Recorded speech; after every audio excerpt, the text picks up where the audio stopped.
Tonight, you are the offering. A line like that is enough to make anyone's skin crawl. And in Underworld, They Will Kill You, it isn't just a threat, it's a promise. From the very first frame, this film plunges us into chaos, blood, and mystery.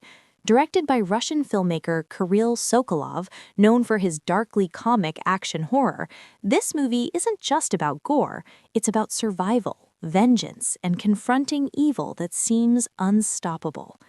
The story centers on Asia Reeves, played by the incredible Zazie Beetz, a woman whose life has been scarred by tragedy and loss.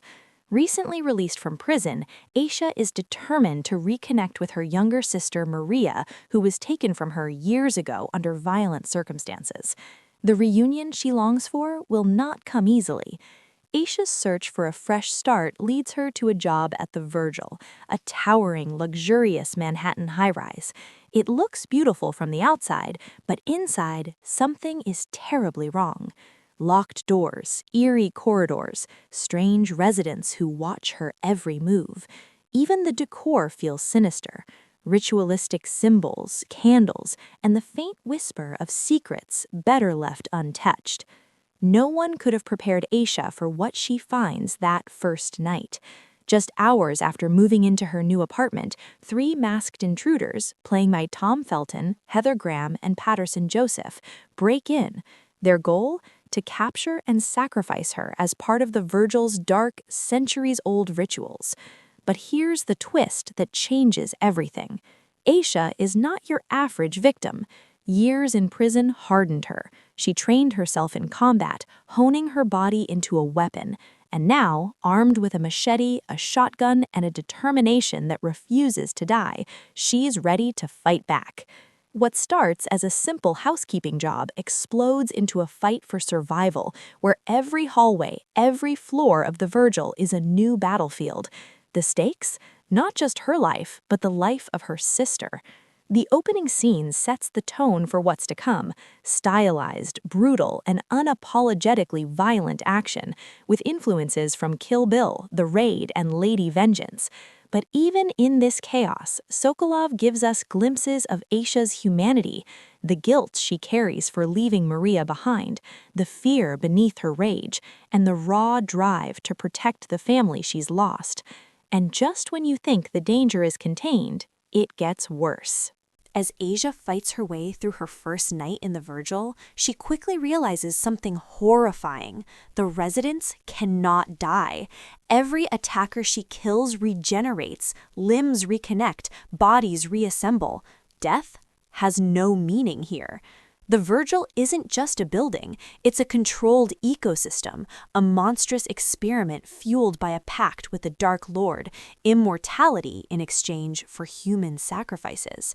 The residents, led by the enigmatic Lilith, Patricia Arquette, are the architects of this macabre cycle, and Asia is now part of it.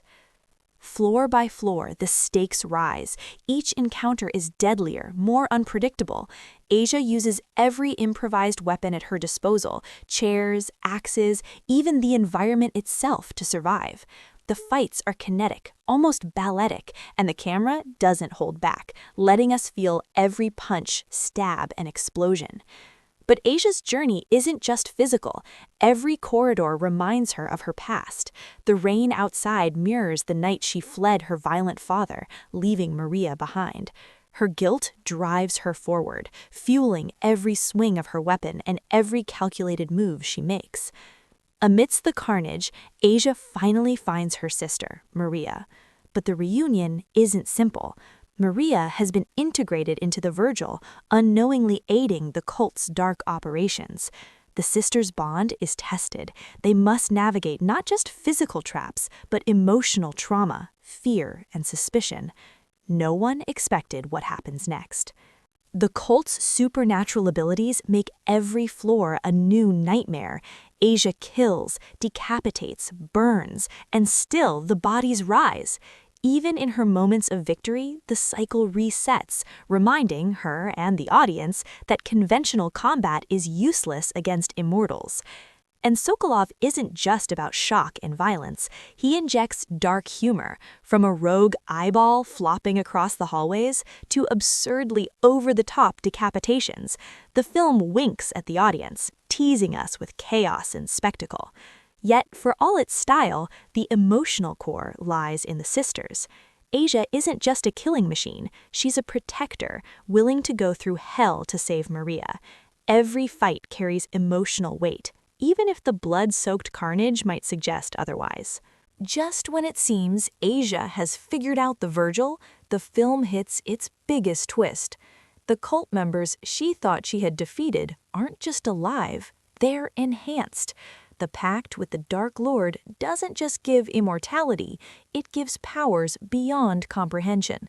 The building itself becomes almost sentient, its corridors and rooms reshaping to trap her, testing her in new, horrifying ways. Asia and Maria must fight smarter now. Every move counts, every weapon is a lifeline. The sisters' relationship deepens, but so does the danger. Their enemies are relentless, immortal, and unpredictable. Sokolov's influences shine brightest here. Sam Raimi-style cartoon violence, where blows launch bodies across rooms, practical effects and stunts making the danger tangible, stylized Art Deco visuals with green and gold hues, antique decorations, and ritualistic carvings. One unforgettable moment features Asia wielding a flaming axe, ripping through cultists in a hallway that pays homage to Old Boy. Another sees a detached eyeball rolling through vents like a creepy mascot, blending horror and absurdity in perfect rhythm. But the most shocking element is Lilith herself. The matriarch of the cult fuses horror and ritual, and her presence reminds Asia that brute force alone won't win this fight. Outsmarting her is as vital as outfighting her. No one could have predicted the final showdown. Asia confronts the Dark Lord's influence, using her training, rage, and sheer cunning to dismantle the immediate threat. Yet, even as the Virgil trembles under the chaos, the cycle is far from over.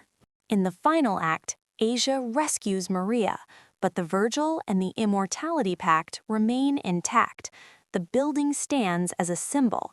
Evil isn't defeated by sheer force. Violence here is cyclical. Consequences are removed, and the threat endures.